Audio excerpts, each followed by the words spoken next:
پھر زندگی میری مٹھی سے ریت کی طرح پھسلتی چلی گئی۔ میں نے خود کو اپنی ہی نظروں سے گرتے ہوئے دیکھا اور چپ رہی۔ اپنی خود مختاری، اپنی سیلف رسپیکٹ کو ریزہ ریزہ ہوتے دیکھا۔ میں اپنی عزت نفس کو خود ہی کچلتی رہی، طعنوں کے ڈر سے، لوگ کیا کہیں گے اس خوف سے۔ لیکن کسی ایک لمحے نے میری آنکھوں کے سامنے سے پردہ ہٹا دیا۔ مجھے نظر آنے لگا کہ یہ میں نہیں ہوں۔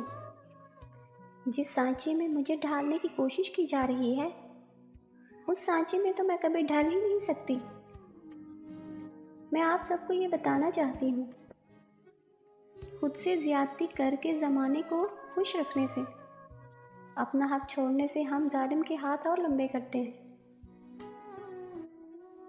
اپنے لیے جینا، کسی سے زیادتی نہ کرنا، لیکن اپنے حق کے لیے کھڑے رہنا، اسی کا نام زندگی ہے۔